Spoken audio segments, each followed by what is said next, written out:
तो दोस्तों, जैसा कि आप सभी जानते हो कि तुर्की और पाकिस्तान मिलकर हमेशा से ही अंतर्राष्ट्रीय मंचों के ऊपर भारत को घेरा करते हैं। साथ में भारत को नीचा दिखाने और भारत के खिलाफ कार्रवाई करने के लिए तुर्की और पाकिस्तान को एक दूसरे का साथ मिलता है, जबकि भारत अकेला ही तुर्की और पाकिस्तान के खिलाफ अंतर्राष्ट्रीय मंचों पर अपने आप को डिफेंड करता है। परंतु भारत के लिए आज एक बहुत बड़ी खुशखबरी निकल के सामने आई है और भारत को भी तुर्की और पाकिस्तान के खिलाफ एक भरोसेमंद साथी मिला है, जो कि और कोई नहीं, तुर्की का सबसे कट्टर दुश्मन ग्रीस है। अब आप सभी कहोगे कि भारत और ग्रीस के जो संबंध हैं वो इतने अच्छे तो नहीं हैं कि ग्रीस हमारा एक भरोसेमंद साथी बन पाए। तो आप सभी को सिर्फ एक ही बात बताता हूं कि ग्रीस दुनिया का पहला अकेला ऐसा देश है जिसने मात्र भारत की बुराई को सुनते ही पाकिस्तान के राजनेता को अपने देश से बाहर निकालने का निर्णय ले लिया था और अपने संसद में भी प्रस्ताव पेश करने की बात कही थी।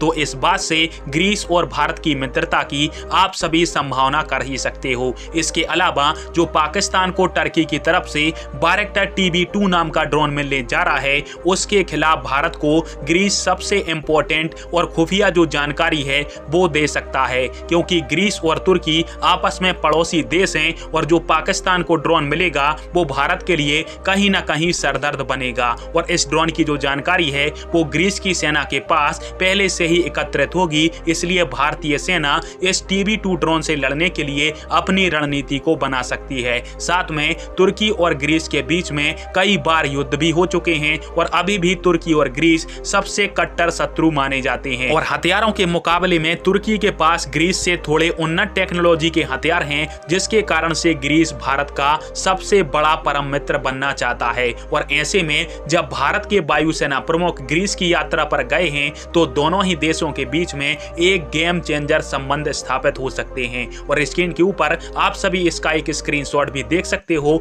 जिसके माध्यम से यह जानकारी मिली है। दरअसल भारत की वायुसेना और ग्रीस की वायुसेना दोनों ही राफेल जहाजों का उपयोग करती है। इसके अलावा ग्रीस की वायुसेना F-16D का भी उपयोग करती है, जो कि भारतीय वायुसेना का सबसे बड़ा प्रतिद्वंदी जहाज है जिसको पाकिस्तान ने ले रखा है। और ग्रीस हमें इस जहाज की भी खुफिया जानकारी दे सकता है। इसके अलावा ग्रीस के सबसे बड़े दुश्मन तुर्की के पास S-400 है, जिससे ग्रीस के राफेल को बचाने के लिए भारत ग्रीस के राफेल के साथ भारत के S-400 की एक एक्सरसाइज करा सकता है, जिसमें राफेल और S-400 के बीच में काउंटर मेजर को देखा जाएगा। इसके अलावा ग्रीस भारत की बिल्कुल ही एडवांस ब्रह्मोस एनजी मिसाइल को अपने राफेल के लिए खरीदना चाहता है और इस ब्रह्मोस एनजी मिसाइल में ज्यादातर जो उपकरण हैं वो भारत के बने होने चाहिए, क्योंकि ग्रीस नाटो का मेंबर है, इसलिए रशिया के जो उपकरण हैं वो ग्रीस नहीं लेगा। और भारत की ब्रह्मोस तुर्की के खिलाफ ग्रीस का एक सबसे ताकतवर हथियार बन सकती है। फिलहाल में आप सभी के इस टॉपिक के ऊपर क्या राय है